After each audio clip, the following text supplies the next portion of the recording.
This is the new Ford Focus, and it could well be the most advanced mainstream car you can buy. And to find out if it is, in this video I'm going to drive it, I'm going to check out its practicality, and I'm going to test its technology, which according to Ford is class leading, but we'll find out about that in a bit. Now before we get into the video, please make sure you subscribe to this channel and hit the bell icon to turn your notifications on so you're alerted when we make a new upload.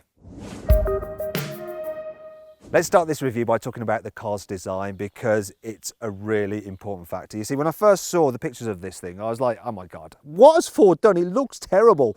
But whoever took those photos needs firing, because they've done this car an injustice. I actually think it looks great here in the flesh. This is the ST line, so it's sportier, so you've got like a kind of aggressive front bumper and a honeycomb grille. The basic car has a different grille. The titanium model has a slatted shiny grille. The Vignale has a posh looking grille, and then there's the active version, which is the kind of pretend off-roader, which has its own grille as well, and you can get some special LED headlights which can actually bend round corners. Obviously they're not bending the light, that is a physical impossibility, unless of course you're near a black hole. But this isn't a science lesson, it's a car review. And what it actually does is use a camera to read the road ahead, and if it sees a bend, it'll angle the headlights. So it's not connected to the steering wheel like most systems are. It's very clever. Now moving down the sides, this car is running on 17-inch alloy wheels because it's the ST line. You can get wheel sizes up to 18 inches. Once again, being the ST line, you've got some side skirts to make it look sporty. Then at the back, there's a roof spoiler, you've got a sort of pretend diffuser. Now some people will be put off this car because of that badge, because it's not German. However, this car is built in Germany, just like the Volkswagen Golf. So, which would you have? The Volkswagen Golf or this? Click on the pop-out button in the top right-hand corner of the screen to cast your vote, and don't be a badge snob, because I tell you, at the moment, I'm actually leaning towards this, and I never thought I'd say that. Since the first Focus arrived in 1998, more than 2 million have been sold, making it the UK's most popular car. And now here are some more interesting numbers about this latest Focus. 53mm, that's how much extra space there is between the front and the rear wheels compared to the old Focus, and that gives you extra interior space. 20%, that's how much stiffer this new Focus's body is than the old cars, for improved crash protection and drivability. 1 centimetre, that's how much lower the ST line version sits to the road. However, 3 centimetres is how much higher the active version sits over the standard car. 1 metre is improved braking distance from 60 miles an hour if you have a Focus fitted with brake booster, which gives you some extra stopping power. 2 milliseconds, that's how fast the optional adaptive suspension can respond to the road conditions. In fact, if you go over a pothole, they can sense the wheel dropping and will stop it from dropping too far so it doesn't crash when you hit the other side of the pothole. I tried the adaptive suspension system on the new Vignale version of the Focus, and it seemed to smooth out bad roads pretty well, especially in softer comfort mode. Sorry to interrupt the review, I just wanted to tell you about our Refer a Friend scheme, so click up there to find out more about it. It could earn you a £50 Amazon gift card, right? Thanks. Anyway, back to the review and the new Focus's interior design.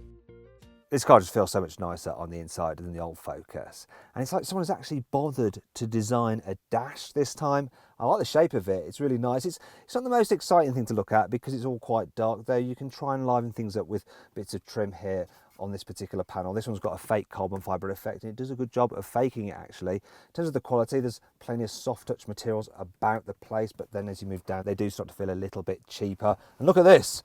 The centre console, it actually wobbles, which is not great, but I've found that on many Ford cars in the past. I do like the fact that they've given you this little padded area here to rest your knee on, and then down in the door bins, they're actually lined with felt to stop bits and pieces rattling around in there when you're driving. Now that's a little trick that Ford has clearly nicked from Volkswagen, because they've been doing that on the Golf for a long time now. Now in terms of prices, this car starts from £18,000, and if you click on the pop-out banner in the top right-hand corner of the screen, you can see how much you can save on a Ford Focus, or any car for that matter, at CarWow.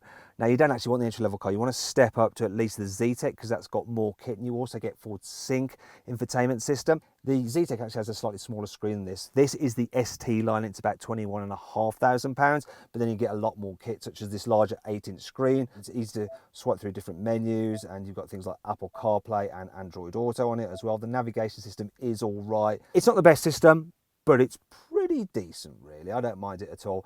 And this ST line also has other stuff. You've got part leather seats, you've got this red stitching about the place to make it feel all sporty. You also get a widescreen reversing camera, which has a 180-degree view, though the picture is a little bit washed out, even though it is quite big. You also get a Bang & Olufsen stereo, which is really loud. I like that. And this is quite surprising, a heads-up display as standard. The display is the biggest and brightest on any car of this size and can show a wide range of speed, safety and navigation data. Another thing to note is that most heads-up displays like these, you can't actually see the image if you've got glasses with polarised lenses, but with this one it has a special coating so that you can, and so I can put my glasses on now. You see, it wasn't a continuity error that I'm trying to cover up, not at all, no. If you want to cover up a lack of driving skills, then Ford has the technology for you. You can get this car with the new automatic parking facility, which can park this car into a gap which is about 1.1 metres longer than the car itself. And that's what I have set up here with these two other cars. However, this new version of the Focus has something a little bit special about it. You see, if you go for the automatic version, the system won't just control the steering wheel, it'll also do the throttle and brake. So you don't have to do anything, and I'll demonstrate it now. So all I have to do is press this button down here. I indicate to say which way I want it to look for a space. It should be scanning now, looking for a space. All very similar to the system that was on the old Focus. Nothing new here, not yet. Now it's found the space, and there we go. I just stop now, and this is where it's different. Right, so I just put the car into neutral, hold this button down, let go of the brake and the throttle and the steering, and basically just do nothing. In fact, I could, in theory, just be in a completely different position.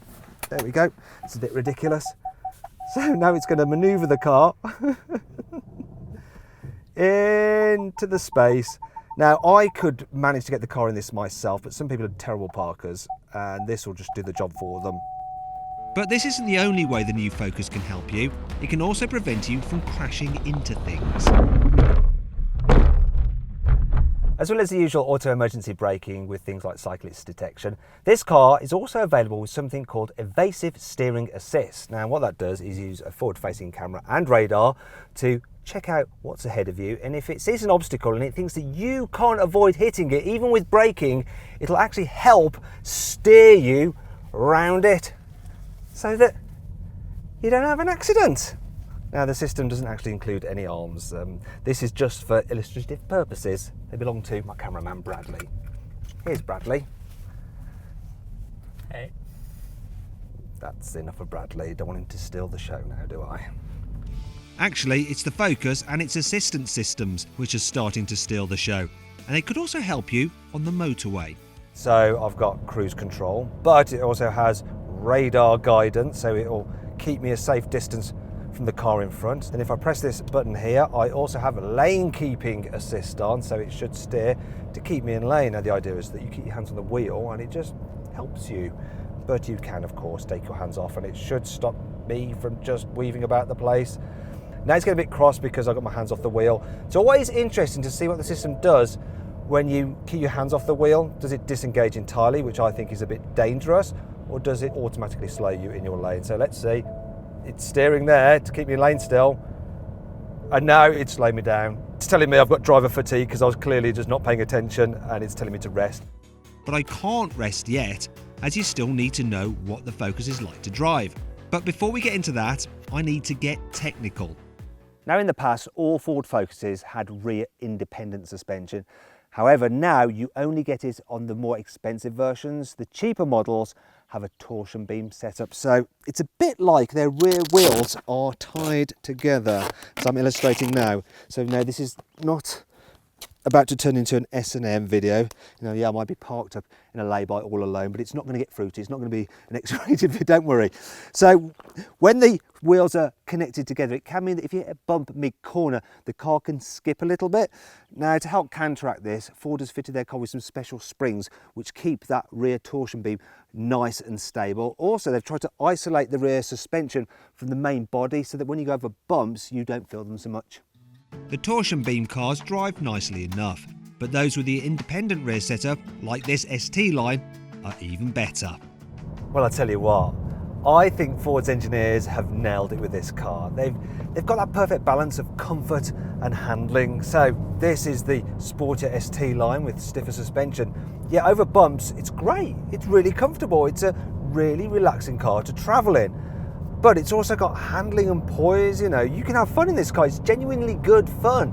I mean, I used to say that about the old Focus, the Mark III, the one before that, the Mark II, and the Mark I back in the day, and people used to always complain when I was comparing any car to the Ford Focus as being the benchmark for what a small family car can drive like. I stopped that in recent years because basically the game moved on and left the Ford Focus behind it, but it's caught up and it's now setting the class benchmark yet again with this thing. It's truly great to drive. Sharp steering, loads of grip, loads of confidence to just hoon it around, and it can just put a smile on your face if you get to a road like this. But yeah, for most people in England, when they're driving this car, they're stuck, you know, just going up and down the motorway, you'll be perfectly comfortable. It's quiet, seats are nice, the gear shift, it's a bit notchy, but it's all right. And the automatic, the new 8-speed auto, that's smooth as well. Looks like it's a job well done. The Focus gets Ford's latest range of engines, and both the diesels and the petrols are decent. I'm in the 1.5 litre turbo petrol, and I want to see just how quick it is to 60 miles an hour. So I've got my specialist timing gear here, and I'm gonna launch it. Bit of wheel spin. Oof, vicious change. Woohoo!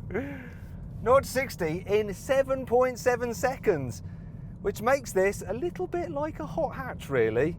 One thing I do notice though is that while this engine is punchy, it's not the freest revving because it's a 3-cylinder and it can sound a bit rough. You might have noticed it like when I was accelerating. In case you're wondering, this 182 horsepower version of the 1.5 litre turbo petrol can do 51 miles per gallon. That's thanks in part to the fact it has cylinder deactivation technology to help save fuel. And seeing as we're being sensible, let's move on to practicality.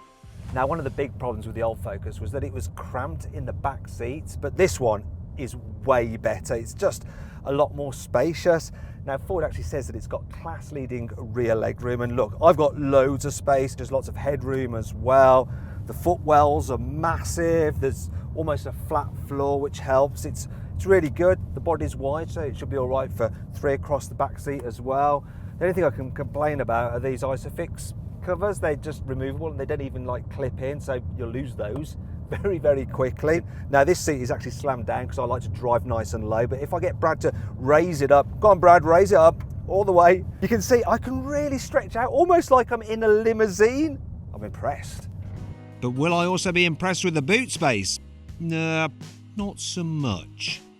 Well, it's a bit better than before, but it's still barely average for this size of car.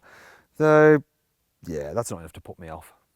Still, if you need to carry lots of stuff, there is always the estate version of the Focus. Though the car's more bulbous body just doesn't look as good as the hatch. But hey, beauty is in the eye of the beholder, which brings me on to my final verdict. I think Ford have built a brilliant car with this new Focus, and it proves that you don't have to pay extra for a premium brand if you want something that drives great, looks lovely, and is rammed full of the latest technology. If you enjoyed this video, please like it and comment on it. Let me know what you thought about the video and, of course, the car. You can watch some more content by clicking over there, and if you click over there, you can check out our Refer a Friend scheme. Basically, if you refer a friend to CarWow, they buy a car through us, we'll give you a £50 Amazon gift card.